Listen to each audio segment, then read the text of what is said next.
నమస్కారం, వార్తలకు స్వాగతం. ముందుగా ముఖ్యాంశాలు. ఏపీలో ఘన విజయం సాధించిన టీడీపీ, సంబరాల్లో టీడీపీ నేతలు.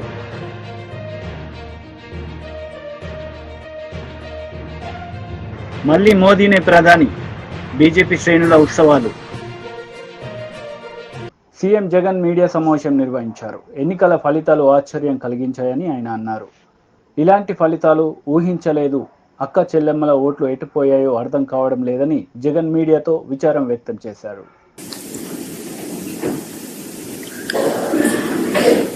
చూసిన ఫలితాలు, జరిగిన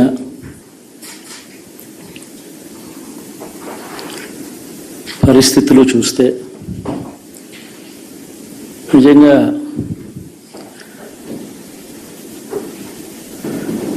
ఆశ్చర్యంగా కూడా ఉన్నాయి.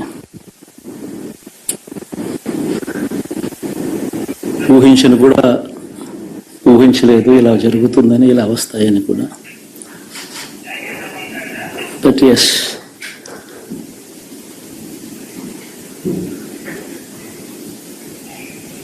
అమ్మఒడి అందుకున్న 53 లక్షల మంది తల్లులకు మంచి చేసినాం, పిల్లలు బాగుండాలి, వాళ్ళ చదువులు బాగుండాలని తాపత్రయపడుతూ అడుగులు వేసింది. మరి అక్క చెల్లెమ్మల ఓట్లు ఏమయ్యాయో తెలీదు. 66 లక్షల మంది అవ్వాతాతలకు, వితంతులకు, వికలాంగులకు గతంలో ఎప్పుడు జరగని విధంగా మంచి చేసింది. వారి కష్టాల్లో తోడుగా ఉంటూ, వారి కష్టాన్ని అర్థం చేసుకుంటూ, వారి ఇంటికి పంపించే వ్యవస్థను సైతం తీసుకొస్తూ, గతంలో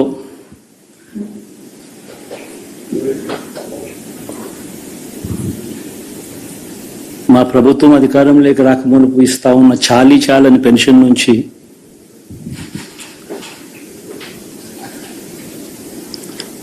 ఎంతో మంచి చేస్తూ అడుగులు వేసినా కూడా ఆ అవ్వాతాతలు చూపిన ఆప్యాయత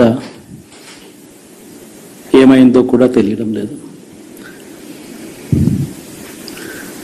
దాదాపుగా 1,05,00,000 మందికి పొదుపు సంఘాల అక్క చెల్లెమ్మలకు మంచి జరిగిస్తూ, వారి కష్టాలనే మా కష్టాలుగా భావిస్తూ, ఇచ్చిన ఏ మాట తప్పకుండా అన్ని రకాలుగా వాళ్ళకు అండగా ఉంటూ, ఆసరాతో తోడుగా ఉన్నాం, సున్నా వడ్డీతో సైతం అండగా ఉన్నాం, చేయూత సైతం తోడుగా ఉంటూ నిలిచాం. మరి ఆ 1,05,00,000 మంది అక్క చెల్లెమ్మల ప్రేమాభిమానాలు ఏమయ్యాయో తెలియదు. 26 లక్షల మంది చేయూతను అందుకుంటున్న అక్క చెల్లెమ్మలు, వారి ఆప్యాయత ఏమైందో తెలియదు.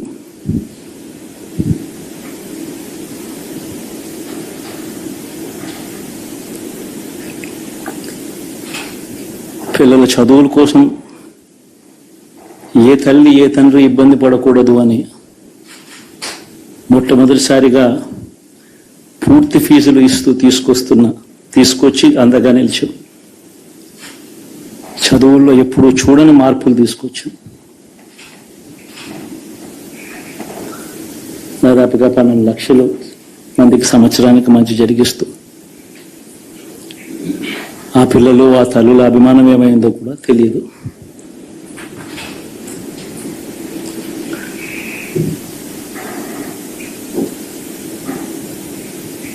దాదాపుగా 54 లక్షల మంది రైతన్నలకు గతంలో ఎప్పుడూ చూడని విధంగా, జరగని విధంగా పెట్టుబడికి సహాయంగా అందించే కార్యక్రమం మొట్టమొదటిగా జరిగింది మన ప్రభుత్వం వచ్చాకే.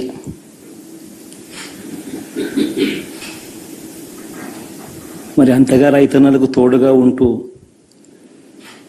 రైతన్నలకు రైతు భరోసా ఇవ్వడం కానీ 21 స్థానాల్లో పోటీ చేసి ఘన విజయం సాధించింది జనసేన పార్టీ. ఈ సందర్భంగా పవన్ కళ్యాణ్ ఆనందం వ్యక్తం చేశారు. తెలుగుదేశం శ్రేణులకి, తెలుగుదేశం నాయకులు వర్మ గారికి, వారందరికీ కూడా నా ప్రత్యేక కృతజ్ఞతలు తెలియజేసుకుంటా ఉన్నాను. మీరు పిఠాపురంలో పవన్ కళ్యాణ్ గెలిపించలేదు.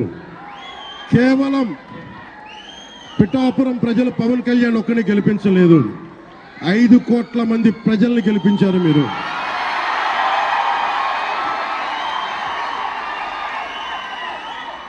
నాకు బలం ఇచ్చారు. ఈరోజు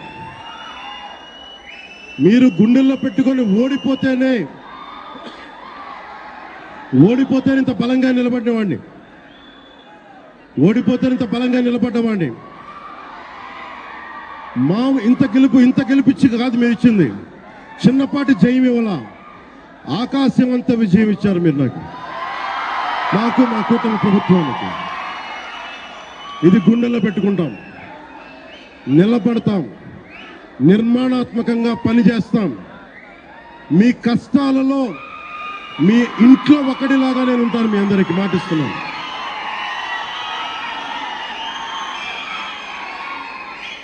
మీ ఇంట్లో ఒక్కడిగా, ఒకటే గుర్తుపెట్టుకోండి, మా ఇంట్లో మా కుటుంబ సభ్యుడు.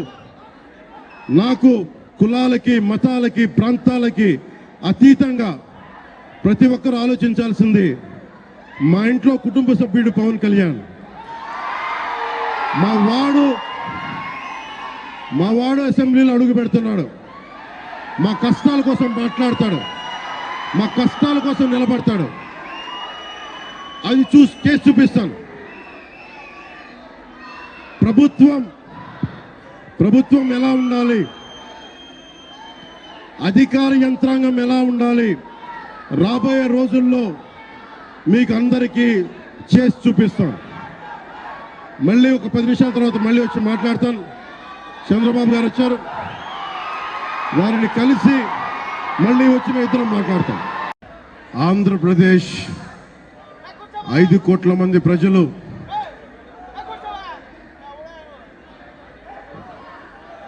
మీరు కూడా కూర్చోండి. చాలా చారిత్రాత్మకమైన తీర్పిచ్చిన రోజు. ఏపీలో కూటమి అఖండ విజయం సాధించింది. దీంతో చంద్రబాబు నాయుడు కుటుంబ సభ్యులతో సంబరాలు జరుపుకున్నారు.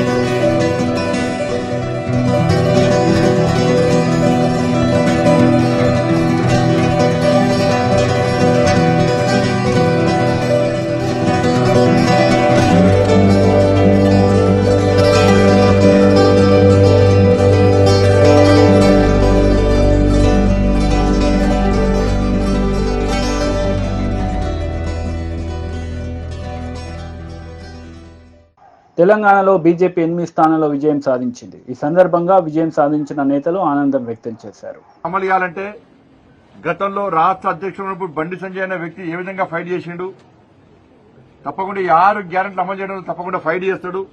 దేనికైనా తెగించి కొట్టాడతాడు, మా కోసం కొట్టాడతాడు, పేద ప్రజల కోసం కొట్టాడతాడు, కార్యకర్తలను కాపాడుకుంటాడని చెప్పి ఒక నమ్మకం, విశ్వాసంతో ప్రజలు వాళ్ళ తీర్పును వెలువరించారు.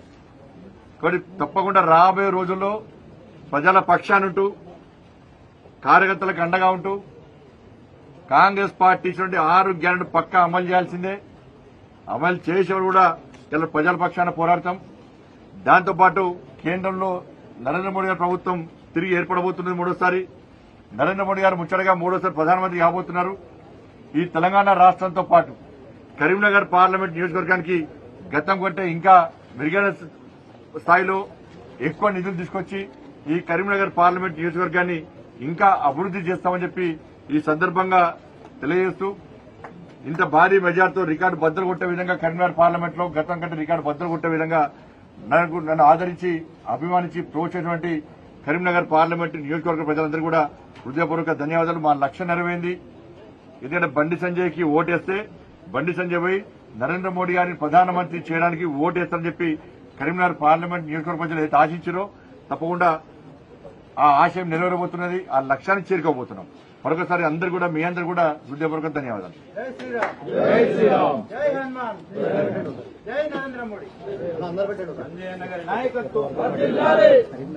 भारत माता की, भारत माता की, भारत माता की. नरेंद्र मोदी गाరి నాయకత్వం, నరేంద్ర మోడీ గారి నాయకత్వం, సంజయ్ అన్న గారి నాయకత్వం, అమిత్ షా గారి నాయకత్వం, అమిత్ షా గారి నాయకత్వం.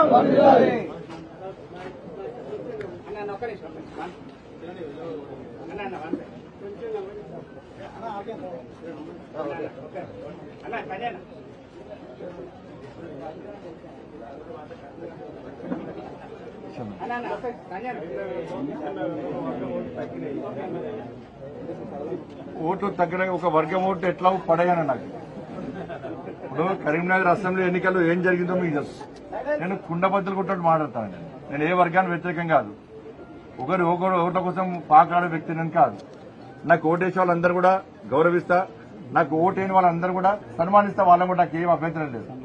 కానీ కరీంనగర్ అసెంబ్లీ ఎన్నికల సందర్భంగా ఒక వర్గం అంతా ఒకటై భారతీయ జనతా పార్టీ అభ్యర్థిగా పోటీ చేసినటువంటి నన్ను ఓడగొట్టారు. ఇలా కాంగ్రెస్ పార్టీ, బీఆర్ఎస్ పార్టీ ఆ వర్గం ఓట్ల కోసం కక్కుర్తిపడ్డారు. వాళ్ళ ఓట్ల ద్వారా మాత్రమే గెలిచే ప్రయత్నం చేశారు. ఇవాళ నేను ఆ రోజు చెప్పినా, ఇప్పుడు ఓడిపోయినా కావచ్చు, కానీ నేను ఓడిపోయినా గెలిచిన ధర్మం కోసం పనిచేసే వ్యక్తిని, పేద ప్రజల కోసం పనిచేసే వ్యక్తిని, పార్టీ కోసం పనిచేసే వ్యక్తిని. కాబట్టి కేసీఆర్ అనే వ్యక్తి కన్వీనర్కి వచ్చి తురుకోలందరూ ఒకటి కావాలి, బండి సంజయ్ని ఓడగొట్టాలి, బండి సంజయ్ గలీజ్ గాడన్న కేసీఆర్ ఎంత గలీజ్ కూడా గుర్తించి అలా కేసీఆర్ బీఆర్ఎస్ పార్టీని అడ్రస్ లేకుండా వేసిన పార్టీ ప్రజలు, తెలంగాణ రాష్ట్ర ప్రజలు దాన్ని గుర్తుంచుకోవాలి. కేసీఆర్ కూటమి నేతలు మీడియా సమావేశం నిర్వహించారు. ఈ సందర్భంగా పలు అంశాలపై వారు మాట్లాడారు. ఆ రోజునే అనుకున్నాడు అతను. దానికి తోడు 8వ తారీఖున విజయవాడ నగరంలో గౌరవ మోడీ గారు, ప్రధానమంత్రి గారు, నారా చంద్రబాబు నాయుడు గారు, అలాగే పవన్ కళ్యాణ్ గారు ముగ్గురు చేసిన road show never in the history. విజయవాడలో అంత జనం, ఒక ప్రభంజనంలాగా వచ్చారు జనం అందరూ కూడా ఈ ముగ్గురు నాయకుల్ని చూడాలని, వారికి మద్దతు పలకాలని, వారికి జేజేలు చెప్పాలని వచ్చిన తీరు ఆ రోజునే అనుకున్నాం. ఎస్, ఈ కూటమి ల్యాండ్ స్లైడ్ విక్టరీ కొట్టబోతుంది. ఈ జగన్మోహన్ రెడ్డి అరాచక పరిపాలనకు స్వస్తి పలకబోతుంది. ఈ జగన్మోహన్ రెడ్డి అప్రజాస్వామిక పరిపాలనకు చరమగీతం పాడబోతుంది. ఈ జగన్మోహన్ రెడ్డి రాజ్యాంగ వ్యతిరేక పరిపాలనకు ఇంకొక 5 ఏళ్ల పాటు ఈ ప్రభుత్వాన్ని భరించే స్థితిలో లేమని ప్రజలంతా ఒక నిర్ణయానికి వచ్చేశారు. దానికి నిదర్శనమే సునామీ లాంటి ఈ ఫలితాలు. సునామీ ఎలా వస్తుందో మనందరికీ తెలుసు. ముందు భూకంపం, ఆ తర్వాత సముద్రపు అలలు ఎలా ముంచేస్తాయో. గత నెల 13వ తారీఖున జరిగిన పోలింగ్ కూడా భూకంపం నాటితే 81.66% ఓటింగ్ నమోదైందంటే ఈ రాష్ట్ర ప్రభుత్వం మీద ఎంత వ్యతిరేకత ఉందో అర్థమవుతుంది. ఆ రోజు ఓటింగ్ సరళిని విశ్లేషిస్తే ఊర్లకు ఎక్కడెక్కడో ఉంటున్న వాళ్ళు, ఆంధ్రప్రదేశ్ నుంచి వెళ్ళి బ్రతుకు తెరుగు కోసం ఎక్కడెక్కడో ఉద్యోగాలు చేస్తున్న వాళ్ళు, వ్యాపారాలు చేస్తున్న వాళ్ళు స్వచ్ఛందంగా తరలి వచ్చి ఈ ప్రభుత్వాన్ని సాగనంపాలి అని ఓటింగ్ చేశారు. రాత్రి 10-11 గంటల వరకు ఓటింగ్. ధన్యవాదాలు. ఆనాడు చంద్రబాబు నాయుడు గారి ఇంటికి ఆత్మకూరులో ఎస్సీ వర్గానికి చెందిన మాదిగలందరూ కూడా వైకాపా దెబ్బకు భయపడి, వారి దాడులకు భయపడి ఊరంతా ఖాళీ చేసి, ఆత్మకూరు ఖాళీ చేసి వెళ్ళిపోయారన్న నేపథ్యంలో వాళ్ళని తిరిగి to restore them in that village, వాళ్ళందరినీ తీసుకొని వెళ్ళటానికి బయలుదేరినప్పుడు ఆయన ఇంటి గేట్లు క్లోజ్ చేసి గేట్లకు తాళ్లు కట్టారు ఈ జగన్మోహన్ రెడ్డి గారు. ఆనాడు చంద్రబాబు నాయుడు గారు చెప్పారు. ఏఐసిసిహెచ్క్యూలో కాంగ్రెస్ అధ్యక్షుడు మల్లికార్జున ఖర్గే మరియు రాహుల్ గాంధీ మీడియా సమావేశం నిర్వహించారు. ఈ సందర్భంగా ప్రత్యేక వివరణ ఇచ్చారు. बहुत प्रतिकूल माहौल में चुनाव लड़ा। सरकारी मशीनरी ने कदम कदम पर अवरोध डाला। बैंक खाते सीज करने से लेकर तमाम नेताओं के खिलाफ अभियान चलाया। फिर भी शुरू से आखिर तक कांग्रेस पार्टी का कैंपेन सकारात्मक था, पॉजिटिव था। हमने महंगाई, बेरोजगारी, किसानों और मजदूरों की बदहाली और संविधान संस्थाओं का दुरुपयोग जैसे विषयों को केंद्रीय मुद्दा बनाकर हम जनता के सामने गए थे। इन मुद्दों पर बड़ी संख्या में लोग हमसे जुड़े, हमारा समर्थन किया। प्रधानमंत्री ने जिस तरह का कैंपेन किया वो इतिहास में लंबे समय तक याद रखा जाएगा। कांग्रेस के घोषणा पत्र के बारे में मोदी जी ने जो झूठ फैलाया, जनता ने उसे समझ लिया। मैं इस मौके पर कहना चाहूंगा कि श्री राहुल गांधी जी की दोनों यात्राएं, भारत जोड़ो यात्रा और भारत जोड़ो न्याय यात्रा के दौरान लाखों करोड़ों लोगों को मिलना, लोगों की समस्याओं को सुनना और आगे चलकर उन समस्याओं का हल ढूंढना हमारे कैंपेन का आधार बना। हमने इसी को 5 न्याय और 25 गारंटी का नाम दिया और इसी के आधार पर हमने गारंटी कार्ड बनाया। हमारे कार्यकर्ता उसे लेकर घर घर पहुंचे और लोगों को संपर्क करे। इसके अलावा जो एक महत्वपूर्ण बात है वो भाजपा नेतृत्व की अहंकार की वजह से हुई। उन्होंने धीरे धीरे सारे संवैधानिक संस्थाओं के ऊपर गैर कानूनी तरीके से कब्जा करने की कोशिश की। फिर इनका उपयोग विरोधी दल के खिलाफ करने लगे। जो दब गया उसे दबा के अपने तरफ लिया, जो नहीं दबे उसकी पार्टी को तोड़ दिया, नहीं तो फिर जेल में डाल दिया। लोगों को ये विश्वास हो गया था कि मोदी जी को एक मौका और मिला तो अगला हम में कांग्रेस पार्टी के सब नेताओं ने 2-3 चीजें की। सबसे पहले हमने इंडिया गठबंधन के पार्टनर्स की रिस्पेक्ट की, उनकी जो विशेष थी उनको हमने साथ लिया और आपने देखा होगा कि जहां भी गठबंधन लड़ा हम एक होके लड़े। दूसरी बात, कांग्रेस पार्टी ने क्लैरिटी से हिंदुस्तान को एक नया विजन दे दिया है। Pro poor vision, pro production vision Hindustan को इंडिया गठबंधन ने साफ दे दिया है। ये जो हमारा परफॉर्मेंस हुआ है, इंडिया गठबंधन का परफॉर्मेंस हुआ है, इसके पीछे कॉन्स्टिट्यूशन, जो रिजर्वेशन पर बीजेपी ने आक्रमण किया, गरीबी, अदानी जी के आपने स्टॉक्स तो देखे होंगे, देखे हैं वो स्टॉक्स उनके, तो बड़ी इंटरेस्टिंग बात है। जनता अदानी जी को मोदी जी से डायरेक्टली कोरिलेट कर रही है। मोदी जी की हार होती है, स्टॉक मार्केट कहता है भैया मोदी जी गए तो अदानी जी गए। मतलब डायरेक्ट रिलेशनशिप है, करप्शन की रिलेशनशिप है।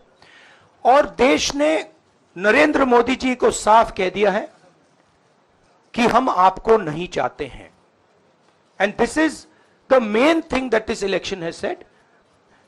The country has unanimously and clearly stated, we do not want Mr. Narendra Modi and Mr. Amit Shah to be involved in the running of this country. We do not like the way they have run this country. We do not appreciate the way they have attacked the constitution. We do not appreciate the way they have run this country for the last 10 years. So that is a huge message to Mr. Narendra Modi. I'd like to thank everybody who has participated in this election. I am extremely proud of the people of India. I'm extremely proud of the people who have resisted this onslaught on the constitution. और अंत में मैं आपको कह दूं कि इसको बचाने का काम हिंदुस्तान के सबसे गरीब लोगों ने किया है, सबसे गरीब लोगों ने किया है, मजदूरों ने किया है, किसानों ने किया है, दलितों ने किया है, आदिवासियों ने किया है, पिछड़ों ने किया है। इन लोगों ने इस कॉन्स्टिट्यूशन को बचाया है। इस कॉन्स्टिट्यूशन, ये कॉन्स्टिट्यूशन देश की आवाज है। बहुत सारे लोग బీజేపీ కార్యాలయంలో సంబరాలు జరుపుకున్నారు బీజేపీ ముఖ్య నేతలు। ఈ సందర్భంగా వారు ప్రసంగించారు। ने अपना खाता खोला है जहां हम कहीं दूर दूर तक नहीं दिखते थे, दूर दूर तक नहीं दिखते थे, उस केरल में कमल खिला है और वहां भी एनडीए की उपस्थिति हो गई है। इसको भी हमको ध्यान में रखना चाहिए। हमारे वोट शेयर बढ़े हैं, हमारे प्रदेशों में वोट का शेयर भी बढ़ा है। और इसके साथ साथ मैं एक बात और कहना चाहता हूं, 2014 में यह बहुत ही ऐतिहासिक घटना घटी थी कि एक गरीब मां का बेटा भारत का प्रधानमंत्री बने थे और वो भारत की गुर्बत और भारत के अंदर रहने वाले गरीब लोगों की दुख उसको उन्होंने आत्मसात किया था। वो जानते थे गरीबी क्या है, वो जानते थे कि गरीबों का नेतृत्व करने की क्या आवश्यकता है, वह जानते थे कि देश को किस तरीके से आगे बढ़ाना है। और मुझे याद है कि 2014 में जब एनडीए की सरकार बनी तो आपने उस समय कहा था, मेरी सरकार गांव को गरीब। भारत के प्रण की जीत है, ये सबका साथ सबका विकास इस मंत्र की जीत है। ये 140 करोड़ भारतीयों की जीत है। भाइयों और बहनों, मैं आज देश के चुनाव आयोग का भी अभिनंदन करूंगा। चुनाव आयोग ने दुनिया का सबसे बड़ा चुनाव इतनी कुशलता के साथ संपन्न कराया। करीब 100। मैं इन राज्यों की जनता को विश्वास दिलाता हूं कि केंद्र सरकार आपके विकास के लिए कोई कोर कसर बाकी नहीं छोड़ेगी। आंध्र प्रदेश में चंद्रबाबू नायडू जी के नेतृत्व में एनडीए ने शानदार प्रदर्शन किया है। बिहार में नीतीश बाबू के नेतृत्व में भी एनडीए ने शानदार प्रदर्शन किया है। साथियों, 10 वर्ष पहले देश ने बदलाव के लिए जनादेश दिया था। तब देश ने हमें, क्योंकि वो समय था देश निराशा की गर्त में डूब चुका था। 2013-14 का कालखंड देखिए, देश निराशा की गर्त में डूब चुका था।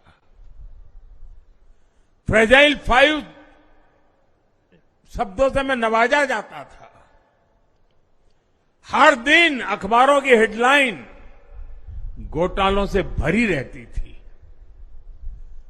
देश की युवा पीढ़ी अपने भविष्य के संबंध में आशंकित हो गई थी।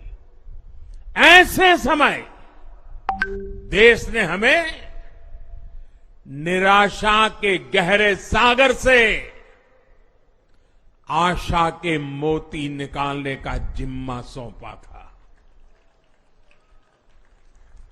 हम सभी ने पूरी ईमानदारी से प्रयास किया, काम किया।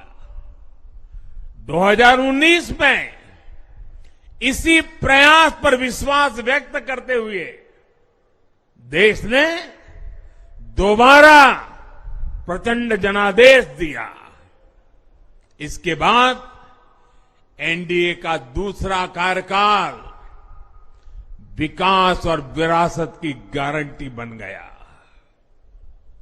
2024 में इसी गारंटी के साथ हम जन जन का आशीर्वाद लेने देश के कोने कोने में गए। आज तीसरी बार जो వార్తలు ముగించే ముందు ముఖ్యాంశాలు మరోసారి. ఏపీలో ఘన విజయం సాధించిన టీడీపీ, సంబరాల్లో టీడీపీ నేతలు.